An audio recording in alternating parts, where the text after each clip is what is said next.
Selamat datang di channel ini rekan-rekan sekalian. Video kali ini kita membahas topik yang menarik di mana meskipun honorer tidak lulus seleksi P3K tahun 2024 ini, maka pegawai honorer itu bisa saja masih bisa mengabdi di instansi pemerintah. Informasi selengkapnya ditonton secara lengkap video ini. Rekan-rekan sekalian, diketahui bersama bahwa pengangkatan dan seleksi P3K ini merupakan jalan atau solusi sementara untuk penanganan persoalan tenaga honorer. Hal itu telah sesuai dengan amanah dari Undang-Undang Nomor 20 Tahun 2023, di mana dinyatakan di pasal 66 bahwa seluruh tenaga honorer akan diangkat menjadi P3K. Honorer yang akan diangkat menjadi P3K itu selambat-lambatnya akan diselesaikan pada bulan Desember tahun 2024 setelah melalui proses verifikasi dan validasi tenaga honorer yang dilakukan instansi terkait, yakni Badan Kepegawaian Negara dan BPKP. Nah, sementara itu khusus untuk di daerah, tentu kebijakan beraneka ragam. Kita mengambil contoh dari Pemprov DKI, di mana di tahun ini Pemprov DKI nampaknya masih tetap mempekerjakan tenaga honorer meskipun belum lulus di seleksi P3K 2024. Itu tertuang pada saat rapat di Komisi A DPRD DKI Jakarta, di mana di rapat tersebut dibahas terkait dengan kekhawatiran para tenaga honorer jika gagal dalam seleksi penerimaan pegawai pemerintah dengan perjanjian kerja.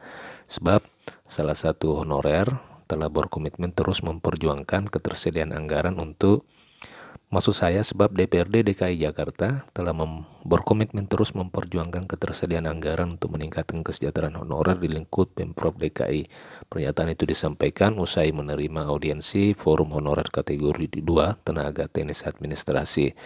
Ia menyebutkan bahwa honorer yang gagal dalam rekrutmen P3K dan ASN tidak berarti yang bersangkutan diberhentikan. Masih diberikan peluang untuk mengabdi, tetapi tetap sama-sama tidak dapat tunjangan pensiun. Itu yang dikatakan Inggar selaku Wakil Ketua Komisi A DKI Jakarta.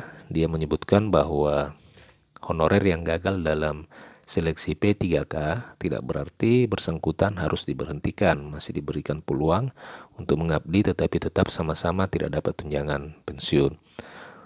Ia mengaku terus memperjuangkan gaji pegawai honorer agar perbedaannya tidak jauh dari P3K. Perbedaannya sampai sejauh mana itu yang akan dicoba dipertimbangkan dari sisi penganggaran.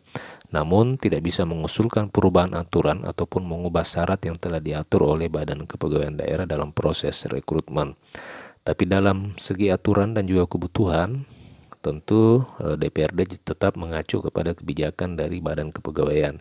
Di kesempatan yang sama, salah satu pegawai honorer kedua Solihin yang merupakan Pamdal DKI juga meminta setiap SKPD di lingkup Pemprov itu membuka rekrutmen untuk honorer tenaga administrasi, terutama yang memiliki jenjang SD, SMP, dan SMA.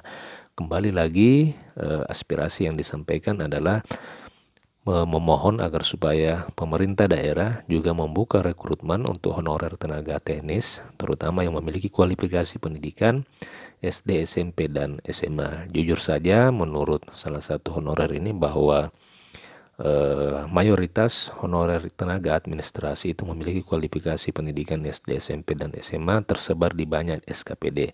Jika ada beberapa SKPD saja yang buka rekrutmen, akhirnya akan menumpuk di beberapa SKPD saja, sehingga pesimis untuk bisa diangkat seluruhnya menjadi P3K penuh waktu.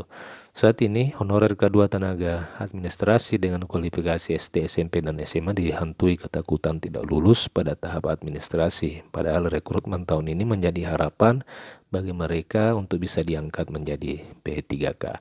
Nah, rekan-rekan, demikian terkait dengan pernyataan Komisi DPRD Provinsi DKI Jakarta yang menyatakan bahwa akan memperjuangkan tenaga honorer agar tetap bisa bekerja dan mengabdi meskipun tidak lolos menjadi P3K tahun 2024.